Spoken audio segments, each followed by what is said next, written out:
Well, he just walked in. Well, tell me that again. I'm going to have to do something at the end. Fund cure stroke deadlines coming the 1st of October. Applications, especially.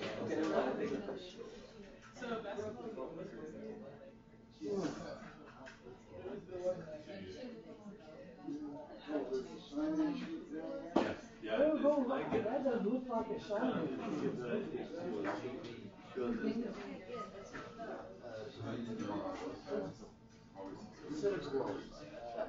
Anybody know what's well, you don't have to break his head or something. I mean, was she surrounded? Huh? She didn't. Oh, she didn't. This is a big sheet.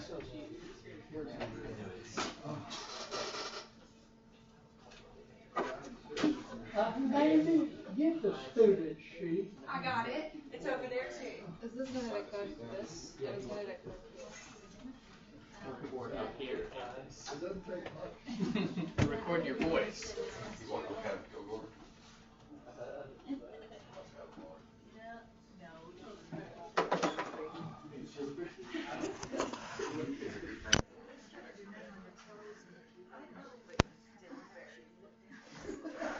That's very handy.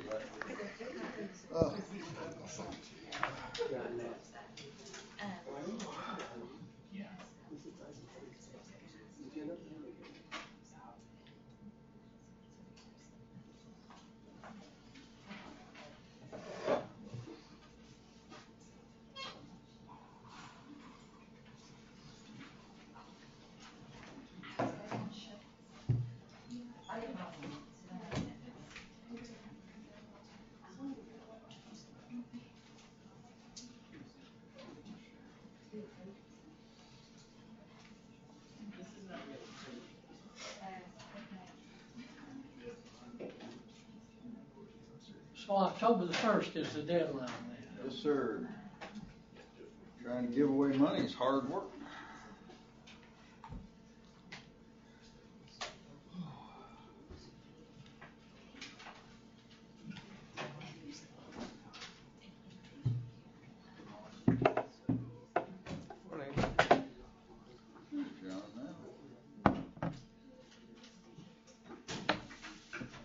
You want me to transfer that? Yeah, why not? Yeah, because he knows. He's in charge. What's that? Just wanted to remind everybody that 1st of October is the deadline for Fund to Cure Stroke proposals. Right. Now, I don't know if we're going to get any or if we're going to get a whole bunch. Just don't know. I need to send out a reminder. We sent one out to the general faculty, but I think people here. Okay. Do you think any of the ALS change money will come to us? We know of a couple of Is places. there any way we can start publicizing that the good it's doing for our ALS program here? Maybe send some articles to the paper or get an interview. New normal. How that money has come all the way down to. Well, you guys got some pretty pictures on your journals. Be beneficial, or does it have to go Ugly to old less? science. Well, so it probably does.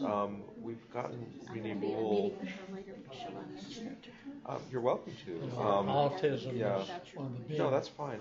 things. A lot of we've sort of used Renee Rule to coordinate some of these so that she's involved and it goes to the foundation 50 years ago. with specific But it might be, directions. so there's some almost every day there's well, an thinking article back about to my another childhood, celebrity or someone, Right. and I thought maybe we could there just were plug people in I went to school That's a with good idea. Yeah. Okay, I'll mention who it. I think almost undoubtedly had learning disabilities, but there was no knowledge of it. There's no label. They just They just struggle They along. said the group that were slow and That's right. spent their lives. That's right. Where everybody is this morning. She looks beautiful. Yeah, you know, it's called, Perfect there. you know, it's evolved into what's called autism disorder spectrum. There are all kinds of variations and degrees of severity. She must not have been raised there. And there's a lady that is said to have autism disease that has a PhD and now does research in autism disease. And I got an email again because it's again. Have you ever thought about how different organizations, like the big one in my time has been the Epilepsy Society, who says, say, what percent of the population have their disease and what percent of the population die from their disease. If you add all of those up, we have about 6,000. That's right. That's right. But of course, some people do have They had more than one problem. and Alzheimer's disease would probably be a big one. And they die sooner, but they get other things like They can have prostate cancer and all these other things. It's the first week of the They can have strokes. Most of the kids.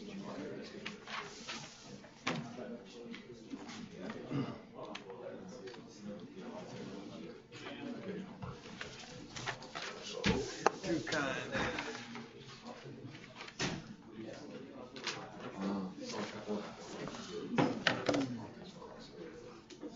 We don't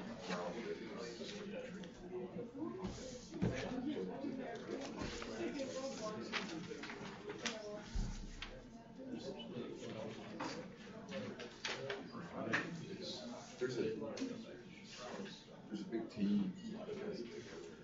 It's kind of hard.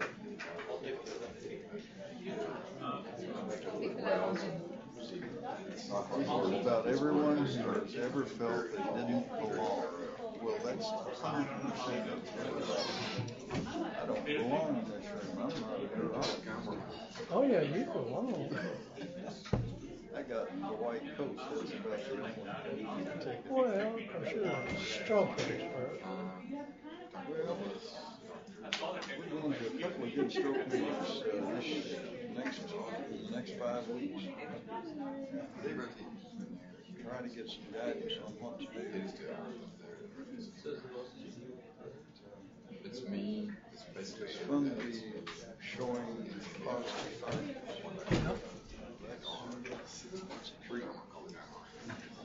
This will not be of overwhelming significance to you, but when I was a medical student, we were overwhelmed with work.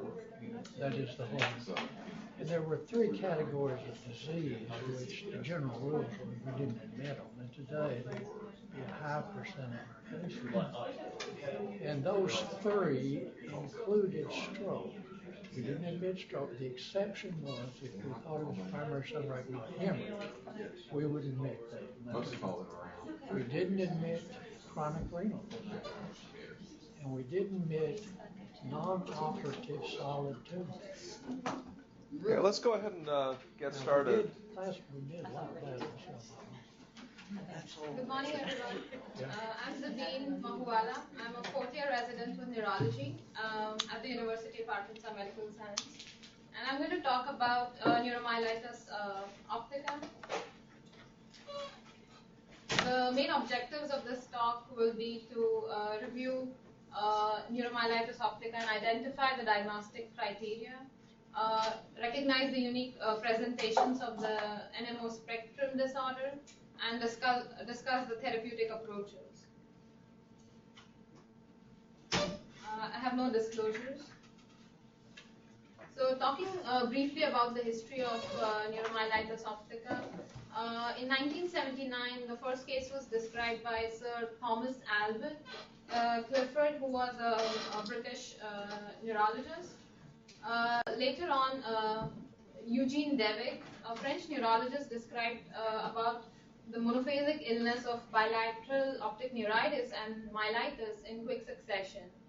He described one case, but his fellow, Fernand Gault, he reviewed 16 cases, and some of them had relapses. And in 1894, he coined the term Neuromyelitis optica. In 1907, a Turkish physician, Akiot, he named it after Devik. So for a long time, like NMO was considered to be a variant of multiple sclerosis, and patients did not seem to respond to the therapy that we usually do for multiple sclerosis. It was also known that 40% of these patients died within 5 years due to respiratory failure. It had a preferential effect on the spinal cord and the optic nerves, and unique patterns were seen in the brain, and CSF was unusual as compared to multiple sclerosis. So in 1999, Wingerchuk at the Mayo Clinic, he reviewed like 71 cases, and he defined NMO as a relapsing disorder with longitudinally extensive transverse myelitis, but he described it as a normal, with a normal-looking brain MRI, which later turned out to be inaccurate. And in literature, there has always been a description of opticospinal MS, which is described in the Asian population, which predominantly involved the optic nerves and the spinal cord. But there was always a controversy whether this was the same entity as NMO or not. A breakthrough in this history of NMO came when Wenda Lennon and her colleagues in 2004, they described this antibody, it's an NMO IgG. They injected the mouse with the serum of patients who were having NMO symptoms, and they found that this antibody had a unique pattern. It bound to the pia and the Virchow-Robin spaces in the perivascular region on immunofluorescence of these mouse brain slices. And Claudia Lucenti further described the pathology around the blood vessels. So what is exactly this NMO antibody? So the target antigen that was identified was subsequently confirmed to be aquaporin. So these are the podocytes of the astrocytes, the end processes of the astrocytes. This is the blood vessel, and if we have a close look at here, this is where the aquaporin channels are. So it is a bidirectional water channel, and it regulates the transportation of the water across the astrocytes.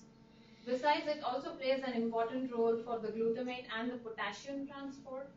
And these channels are predominantly along the astrocyte foot processes. So the immunopathological hypothesis for neuromyelitis optica was that this antibody, the NMO IgG antibody, that gets triggered for some reason into the blood. And this antibody, we don't know what causes it to trigger the antibody response, what antigen it is. But this antibody then crosses the blood-brain barrier, or either through the areas where the blood-brain barrier is disrupted, or like area posterima, or and it enters into it binds with the aquaporin channels at the foot processes of the astrocytes. And once the antibody and the antigen complex is formed, it activates the complement, and the complement activation causes entry of the neutrophils and the eosinophils, and that causes ultimately destruction of the astrocytes. More macrophages get into the picture, and ultimately it causes demyelination and eventually perivascular necrosis and hyalinization. So that's the proposed hypothesis for the immune pathology of the neuromyelitis optica. So it's basically a B cell mediated disease, and antibodies are found in at least 80% of the cases. And as we discussed the pathology, the antibody binding to the aquaporin. Another proposed mechanism is that because of the binding of the aquaporin, there's internalization of this aquaporin and the glutamate transporters. It causes excitotoxicity because of the glutamate not being able to mop out from the astrocytes. So the basic pathology again is the astrocyte damage. And the lesions that were studied on pathology that showed necrotizing vasculitis, and there is frequent hyalinization and thickening of the blood vessels. And active NMO lesions demonstrate perivascular IgG and IgM, and C9 complement neodeposition, causing a rosette-like pattern, which is composed of neutrophils, eosinophils, and macrophages. And there is early loss of aquaporin immunoreactivity in these areas. So these are the slides of the histopathological slides from the spinal cord. And as you can see in this slide A, there is an extensive demyelination of the gray and the white matter. In the slide B, it demonstrates the axonal loss. C and D are showing the perivascular granulocytes and the eosinophils.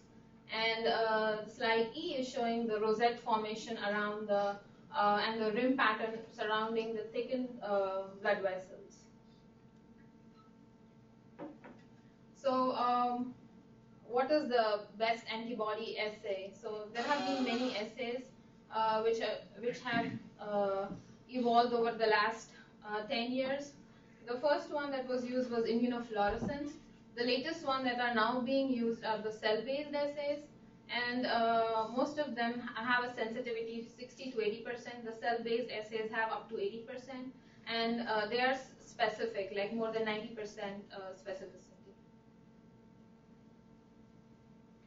So based on this antibody, it changed the criteria for diagnosis of NMO, and revised criteria was published in 2006.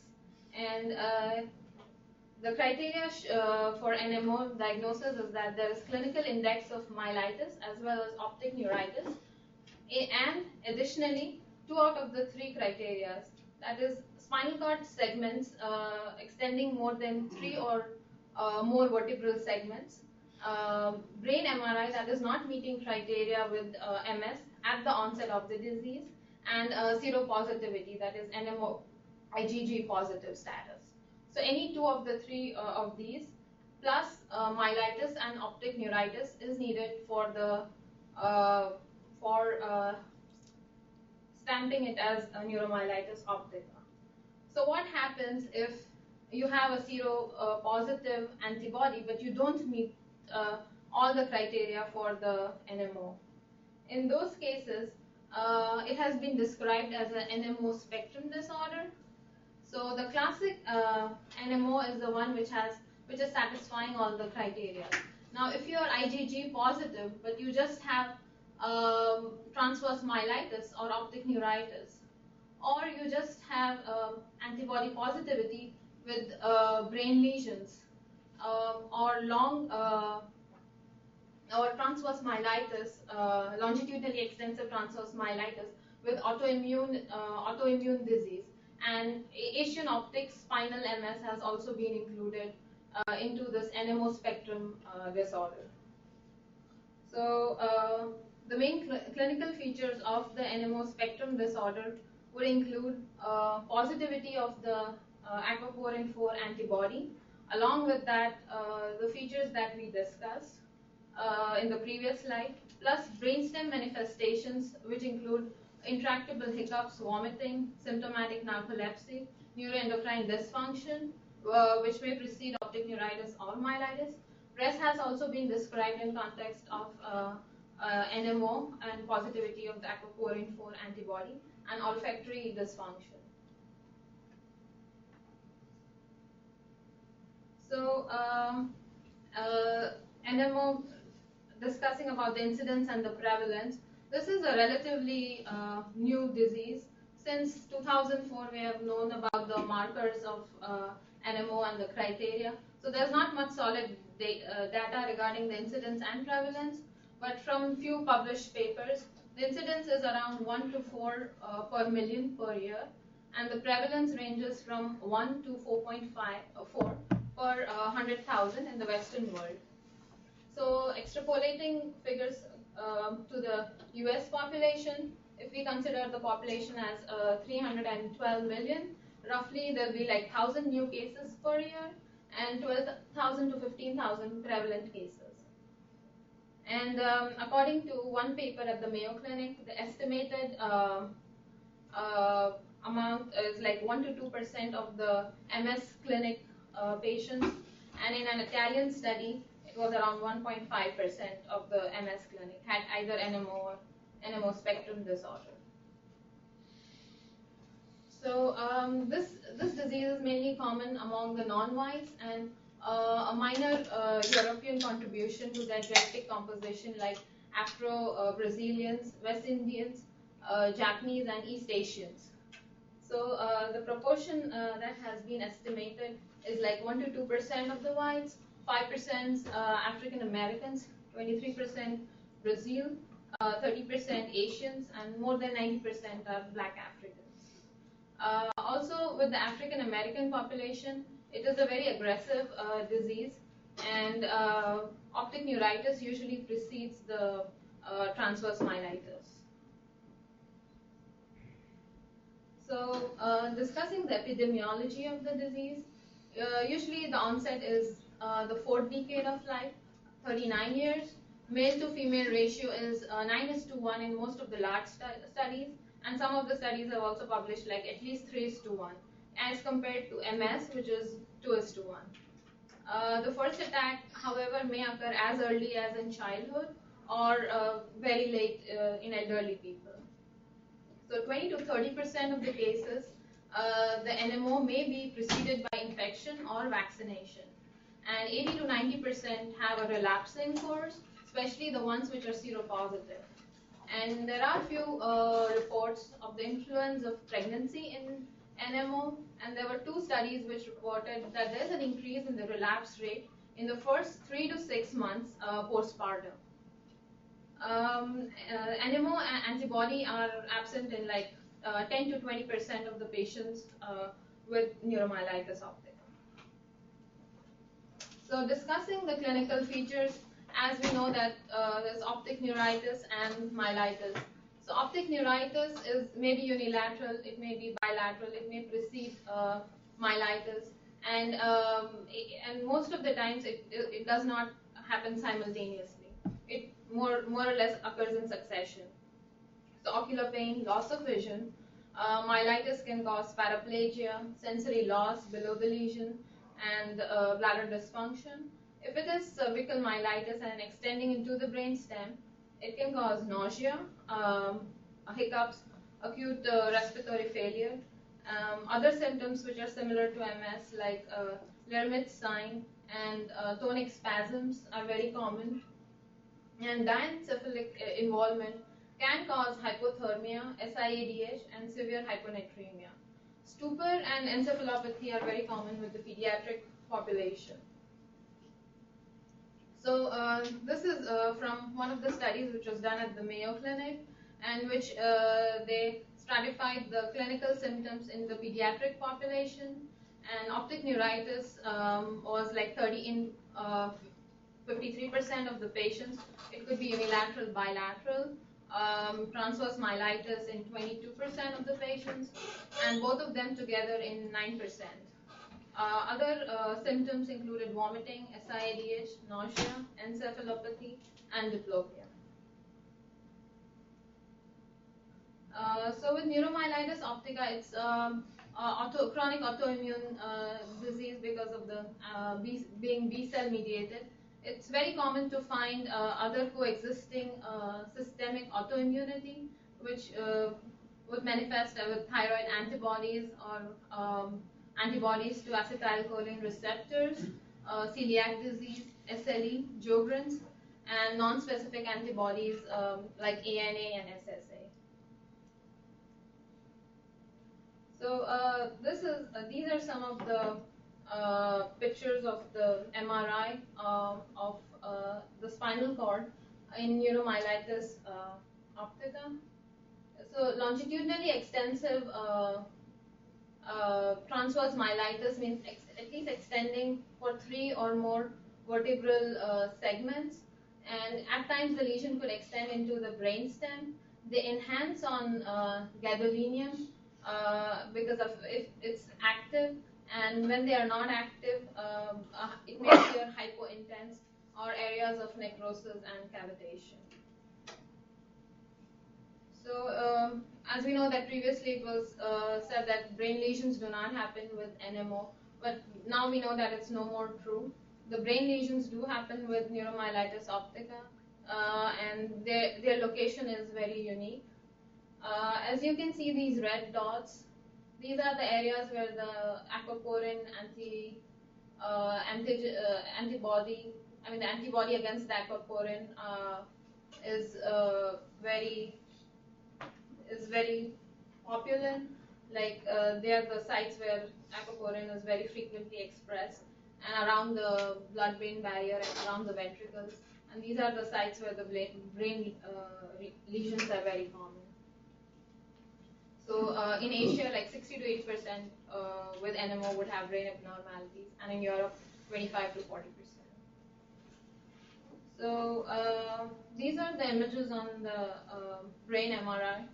As you can see that they're very common around periventricular, like the third ventricle, the frontal horns of the lateral ventricle, and once again, third and the fourth ventricle.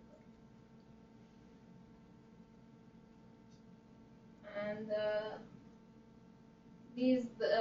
in later stages, it could involve the corpus callosum. At times, it involves the hypothalamus and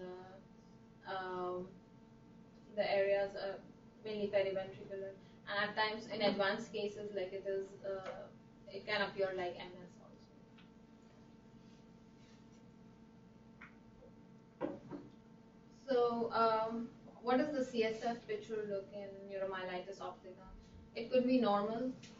It could show pleocytosis, and most of it's neutrophilic pleocytosis.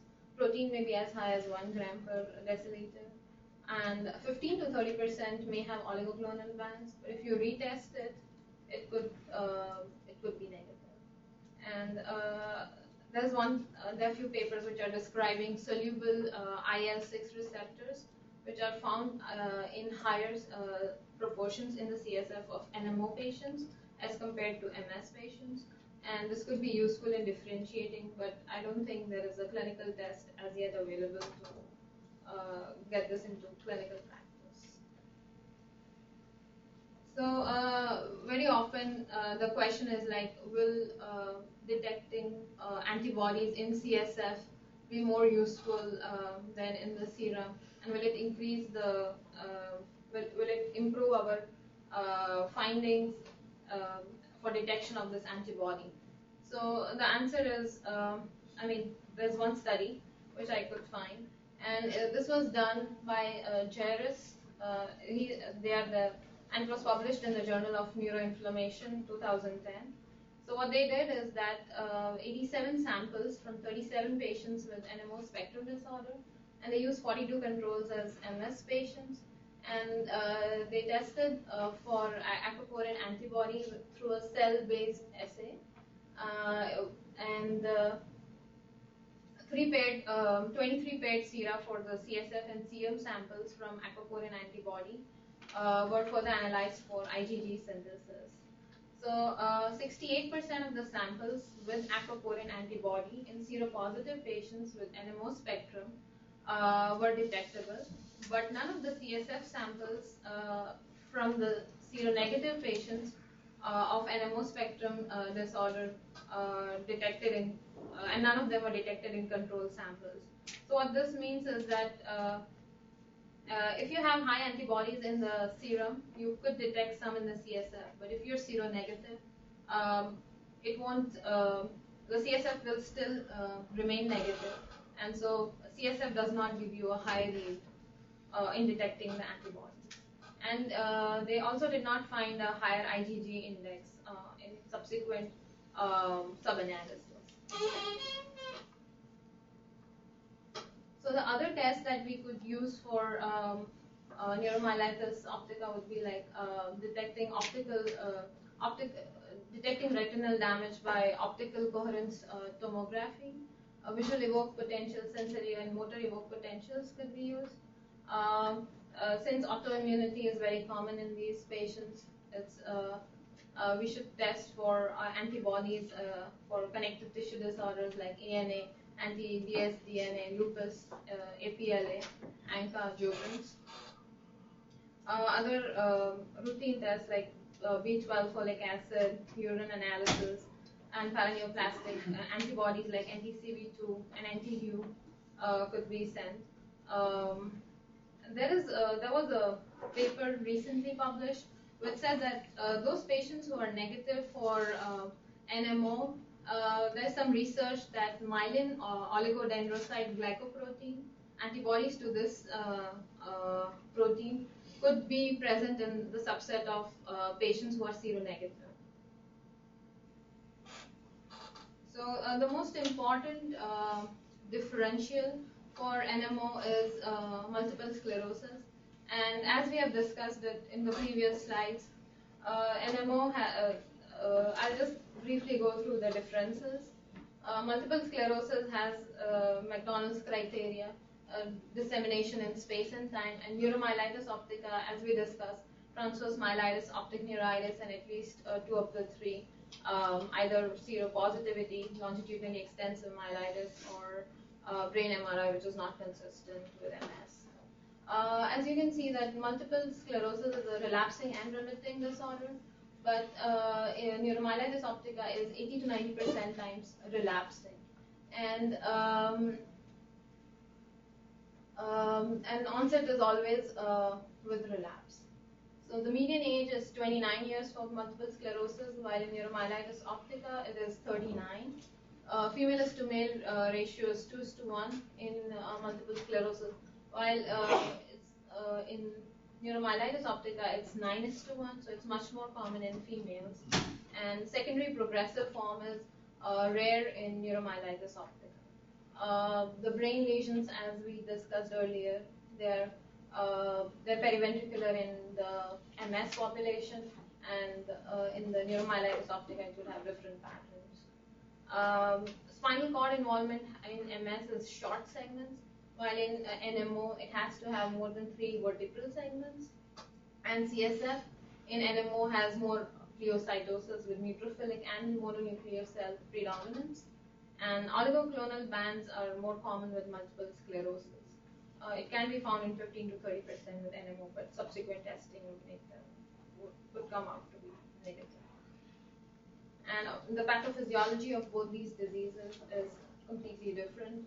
In multiple sclerosis, it's more T cell mediated, and CD8 cells are responsible for causing polyclonal B cell expansion and IgG synthesis. While in neuromyelitis optica, it's a B cell mediated process, and antibodies to the aquaporin and subsequent complement and demyelination. So, discussing the prognosis, relapses occur within 1 year in 60% of the patients, and within 3 years in 90% of the patients. And simultaneous bilateral optic neuritis and myelitis are less likely to relapse than those who have index events that are several weeks or months apart. And there's decrease in the life expectancy if untreated. And at 5 years of onset, at least 50% of the NMO patients will be blind in one or both the eyes and will require ambulatory assistance. And the predictors of the worst prognosis are the number of relapses in the first 2 years, the severity of the attack, which means that if you have myelitis or more motor symptoms at the first attack, it means you may not do very well, and associated autoimmune disorders. Do you know if the 50% blind in 5 years includes those who have predominantly spinal presentations with the onset? So there's a paper in which they have said that if you have more motor symptoms and more transverse myelitis, your chances of getting optic neuritis is bad, and those who are seronegative have worse optic neuritis. So I think those populations will be more frequently being blind or having ambulatory assistance. So the question is that, since we know that this is a much more aggressive disease than multiple sclerosis, and the prognosis, like over 5 years, they need ambulatory assistance, it's very important to identify them early and get to detecting these cases early so that we can treat them much before they get into the worst phase, like chronic phase. This is a graph that was published. This was a small study which was done by the Mayo Clinic, and it's a Kaplan-Meier survival analysis of the NMO IgG status. And this was done by Dr. Wingershecker and his colleagues at the Mayo Clinic. So this line represents the seronegative patients. The red line is those who have NMO IgG positive. The blue dots are the events of transverse myelitis, and the circles are the optic neuritis event. So as you can see in this, patients who are seronegative, it's pretty much a straight line, which means that they do not, once they have optic neuritis or transverse myelitis, the frequency of the relapses is very less.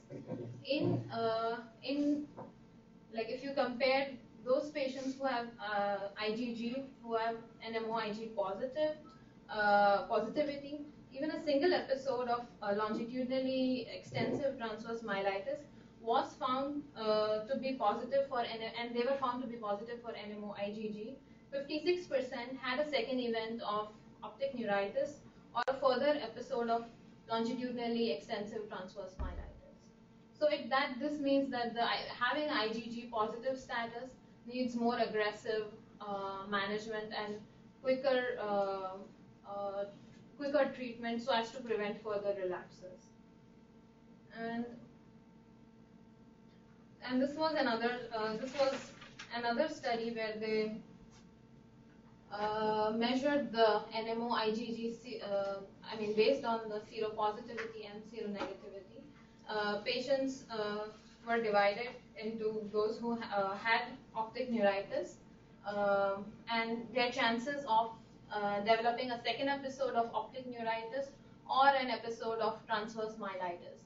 And as you can see that those who were seropositive, they had an increased chance of either developing transverse myelitis or optic neuritis, and that would complete the spectrum if they developed transverse myelitis, and then they would be confirmed NMO. So this was another study which was published in the Journal of Neuroinflammation by the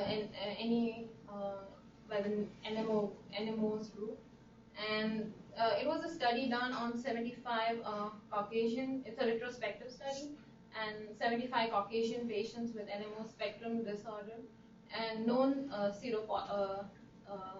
known IgG status. And what they found out in this study is that those patients which were seropositive, they were predominantly females, and they often had coexisting autoimmunity, and they had more severe clinical attacks. The visual acuity of less than 0.1 during optic neuritis was more frequent in these seropositive patients, and the MRC scale was worse, and the total number of the motor symptoms and the extension of the spinal cord lesions was more than 6 in the seropositive patients. Just For curiosity, what does visual acuity less than 0.1 mean? I It don't means understand it's that. very. It means it's very severe. Is that 0.1 is 2200. 2200? Okay. Yeah, it's a logarithmic scale based on acuity. And by contrast, like if it's by those patients who were seronegative, they frequently had either bilateral optic neuritis at onset or subsequent or simultaneous optic neuritis and myelitis at the onset of the symptoms. And their course was more monophasic than the seropositive patients. And there was no difference in regard to the time to relapse, age of onset, and mortality or the brain lesions. But what they found was that both the time to relapse and the time to diagnosis was longer if the disease started with optic neuritis and the motor symptoms or tetraparesis at the first myelitis or more than one myelitis attack in the first year were identified as poor prognostic indicators.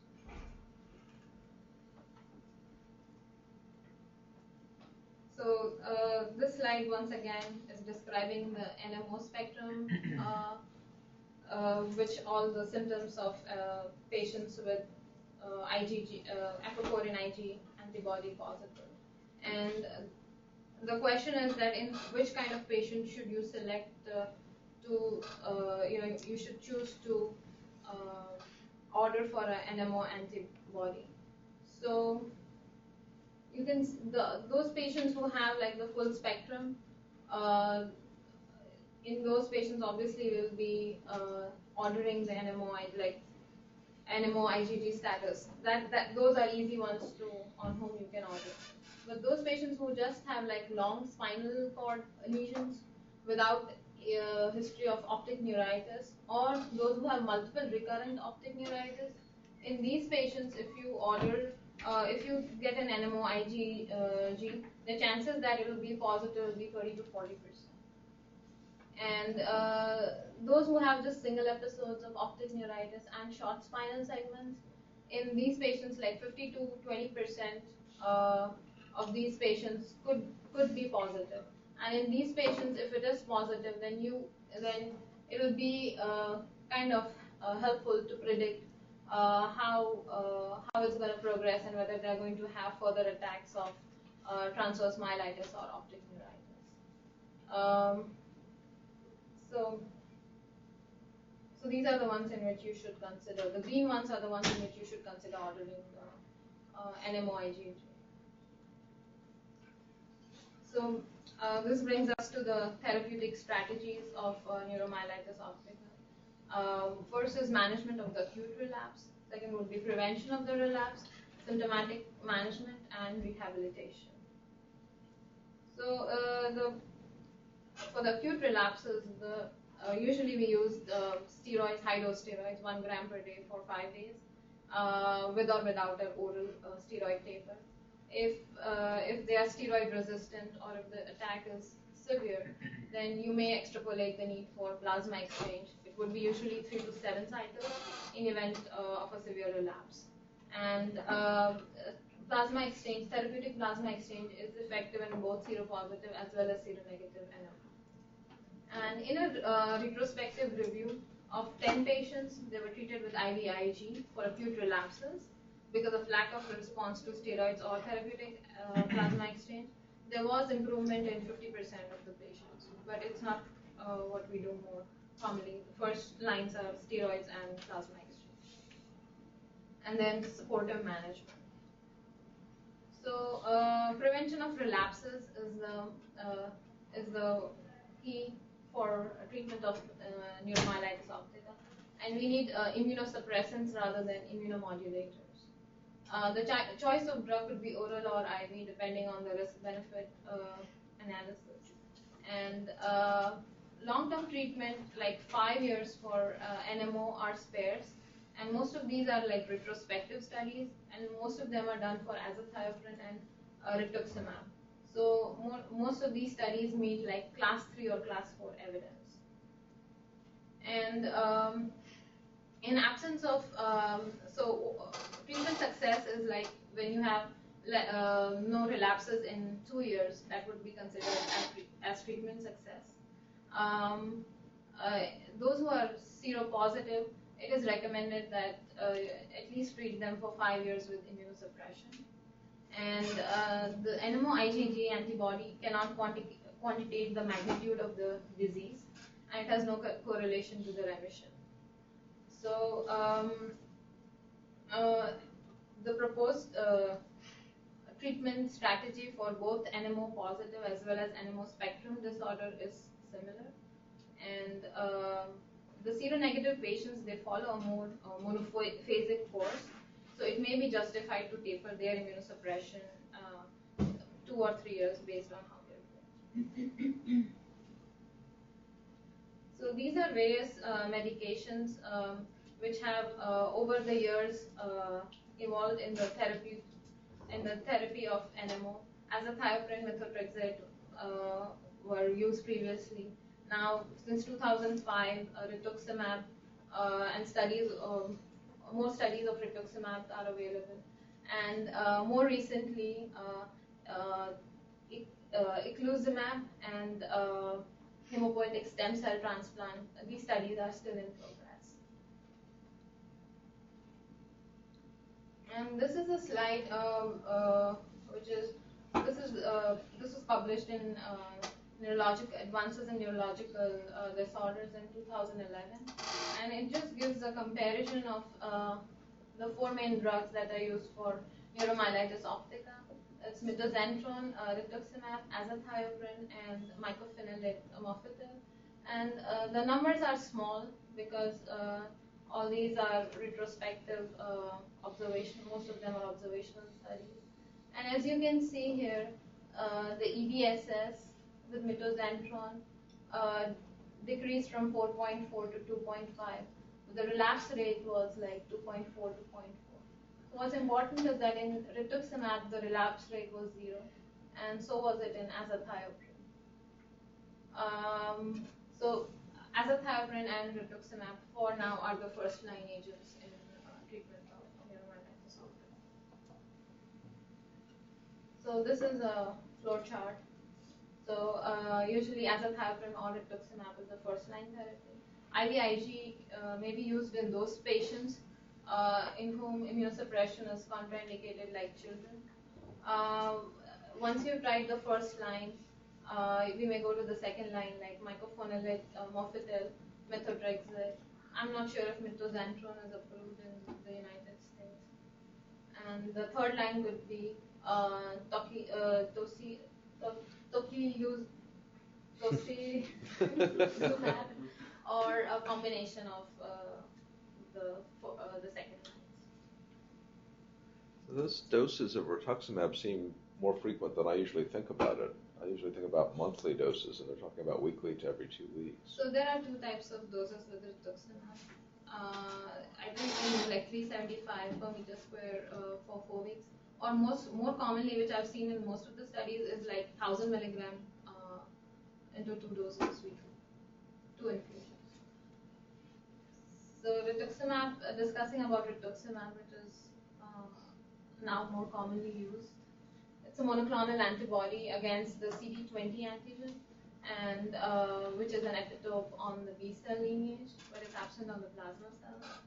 And the doses are like 375 per meter square infusions weekly for 4 times, or this one is more commonly used in adults, 1000 milligram infusion bi-weekly for 2 times. And the onset of action is like 2 to 3 weeks. Redosing is considered every 6 months because the half-life is 6 months. Or another thing would be to monitor the CD19 plus B cells and CD27 memory cells. And if these cells reappear in blood, then you can redose them. Up to 11 cycles, safety has been established so far in clinical trials. And with some patients on rituximab, they have exacerbations, and this is because of the B cell activating factor as a potential cause for transient exacerbations. And in order to prevent this, you can pre-medicate with steroids, Benadryl, and acetaminophen before infusion. And the relapse rate in some of the studies has gone down to 0. And the adverse effects include like infection, transfusion-related problems, and leukopenia. So PML has been reported in cases where rituximab has been used for other hematopoietic malignancies, but it has not been reported so far with the use for NMO. The azathioprine is the second agent, which is most common, which is the first line for NMO, and it affects the purine, inhibits the purine synthesis. The dose is 2.5 to 3 milligram per kilogram per day with monitoring. And there have been many studies. The largest one was 99 patients, and the relapse rate has been 0. It could be combined with oral steroids because azathioprine takes like 2 to 3 months to start its action. So in that period, for 3 to 6 months, you can cover it with oral steroids, and then consider tapering off the steroids. And the adverse effects is immunosuppression, myelosuppression, and hepatotoxicity. The other agents that have been used is mycophenolate mofetil, low-dose prednisone, mitoxantrone, methotrexate, and cyclophosphamide. And the third line would be using combination of these. The drugs to be avoided in NMO is fingolimide, interferon beta, and natazimab. There have been studies which have showed that using these drugs, which are commonly used for multiple sclerosis, can actually worsen and cause more relapses. So these should be avoided. These are the adverse effects of the common immunosuppressive treatments. So discussing about the newer agents, eculizumab is a C5 specific monoclonal antibody. It inhibits the C5a generation, which is a part of the complement cascade. And there is one open label study on 14 patients, out of which 12 have remained relapse free and 2 have showed some disease activity, with 2 patients having complications of meningococcal sepsis and sterile meningitis. So this kind of seems to be a promising drug, but I think more reports, more trials need to be done. And the other medication is tocilizumab, which is an IL-6 receptor blockade antibody. And there have been just 3 NMO patients who have been tried who did not respond to the rituximab. And these were given, and they have shown to have had mild relapses so far. The newer agents that have been described in literature is serping, which is a protease inhibitor, and there's maintenance plasma exchange has also been talked about, in which every twice a month you can do the plasma exchange, and there's a prospective observational study being carried out at the Mayo Clinic for maintenance plasma exchange. The results are not yet out. And some future proposed agents would be monoclonal antibodies targeting CD20, lymphocytes, and complement, and T cells that can specifically target lymphocytophoresis. Okay, so I'd just like to discuss 2 cases, and I would like to see what you guys think about them. Like, there's a teenage child with 3 weeks after respiratory infection with sudden onset of neurological symptoms, slurred speech, difficulty swallowing, generalized weakness. And on examination, he has impairment of consciousness with dysarthria, dysphagia, eye movement disturbances, and tetraplegia. This is what the MRI of the C-spine shows. There is longitudinally extensive transverse myelitis, and it does not enhance on gadolinium. So what would be our next step in this patient? Anybody has an idea? I'd image his brain and do a video. So this is what his brain MRI shows.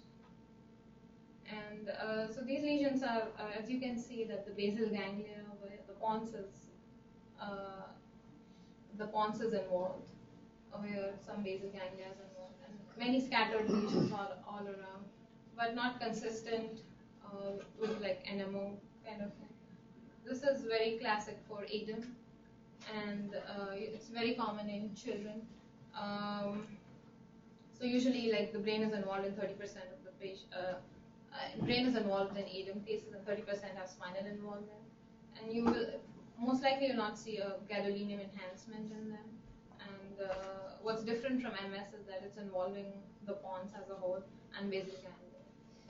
So that's ADEM, which is one of the differentials in children. And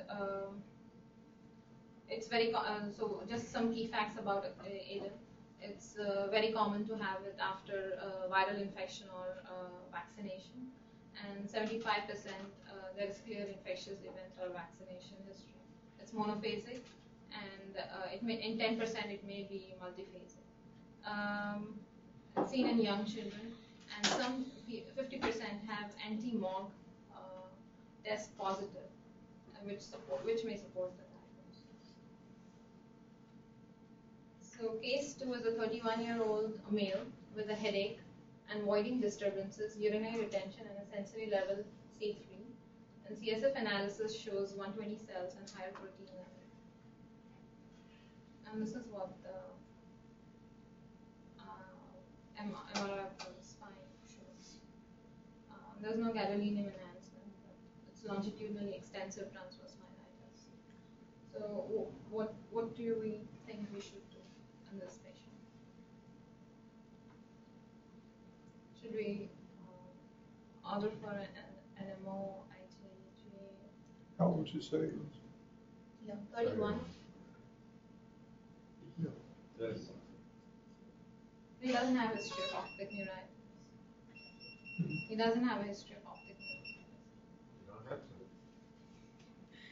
Yeah, so I mean, this is like transverse myelitis. I mean, there are other autoantibodies that you should test before going to NMO, IgG. So the important like differentials of transverse myelitis are like HSV, herpes, EBV, bacterial pneumonitis, asthma, Lyme, tuberculosis, and autoimmune diseases like SLE, Sjogren's, sarcoidosis, paraneoplastic and vascular problems, thrombosis. So in this patient, he was positive for Sjogren's. So that is a very important differential in NMO because Sjogren's has a lot of neurological symptoms. It can cause bilateral trigeminal neuropathy, longitudinally transverse, extensive transverse myelitis, just resembling NMO, and sensory neuronopathy. The SSA and SSB are positive only in 30% of the Sjogren's patient. So what is more specific for the diagnosis is a lip biopsy in which they would see sialadenitis. So there's a study which was published in done by University of Chicago, and where those patients who were NMO IgG negative, they were tested with lip biopsy, and 7 out of 8 patients tested positive with salivary gland biopsy for Sjogren's. So Sjogren's is an important differential for NMO, and Sjogren's has an antibody against aquaporin 5. So I don't know if this is cross immunity or something in relation, which probably people will study in the next few years. So I'll be open to taking questions.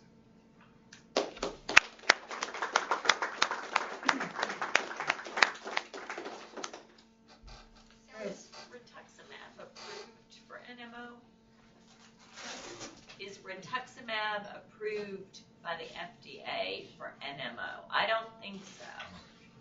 I don't know. I think Dr. Archer would have been the better person. Yeah. But I think it's mentioned in many of the papers. Like Doesn't matter if it's mentioned in the papers. You actually have to submit an application to the FDA. And the reason I ask is Imuran is cheap. It's not approved for NMO, but nobody cares because it's a couple $100 a month. Right. Insurances don't object to that. But you have a thousands and thousands and thousands of dollars worth. It's like $40,000 to get rituximab. And if it's not FDA approved, the insurance companies can block, they don't have to pay for it. They don't even have to think about paying for it. True. I don't know, but I think there are some patients who but you have to apply individually for insurance pre-approval. I rarely use it for neuromuscular disease, and I rarely get it approved, and you jump through a lot of hoops, and you end up being turned down, 90% of the time. So although it might be a great medicine, if the company doesn't try to get it FDA approved, it's very hard to get the insurances to pay for it. I have just a practical question, Zabeen. In the past, when we saw a patient with monophasic optic neuritis, the big question that always came up was, what's your risk of developing MS in the future? And if the numbers I remember are about 25% for men and 50% for women. But what I'm wondering is, in a patient like that, what's the risk of developing NMO? And should we be testing people with monophasic optic neuritis for aquaporin for antibodies? So I think the study which Mayo Clinic did, they said that 15% were IgG positive. 15% were detected with NMO IgG positive. And if you detect, if it's detected as positive, then the chances of you having further optic neuritis or getting into transverse longitudinally extensive transverse myelitis would be 56%. So if 15% are positive, it sounds like it may be worth it to those patients to test them for antibodies. Do you know if there are any data from the optic neuritis? Well, the ONTT basically are rely on the MRI of the brain. With a negative MRI, you have 1 in 6 chance of development of MS within 5 years, as opposed to half of the patients if you have even one lesion that's suspicious for MS. But what about NMO? I don't think there's data, but I suspect, there have been no reports of any of the patients in the ONTT, for example, developing NMO at some point, because that would have been a highly reportable case. So I suspect the numbers are much, much lower. It's just the total incidence of the disease is so much lower. I think that's what reduces the odds. I think you have to go with the criteria that Zabeen mentioned, the atypical findings on the brain MRI and stuff like that, and then the very, very long segments. Another observation I have is, that's relevant to Dr. Sneaker's question. Even Wingerchuk's paper, and he's like the guru of this disease in the United States, only had 12 patients with seropositive. You could see that, each time a patient had died, there was a big, huge jump in the Kaplan-Meier curve. I wasn't familiar with the European study with 175 patients. They seem to be more cooperative, so they tend to accumulate more patients than we do. But that no drug company will sink money into a disease that's this rare. You might as well, try to get an indication for Susac syndrome. Nobody's going to do that either. But if I may also, you showed a slide that suggested that you should treat people 5 years with immunosuppressive treatment. You're putting these people at incredible risk. And then you showed another slide that said that that the risk is greatest in the first year, right? So why would you go out 5 years, even if they're seropositive? So this slide, the data that I took was from the NMO's group, the European, the 175 patients that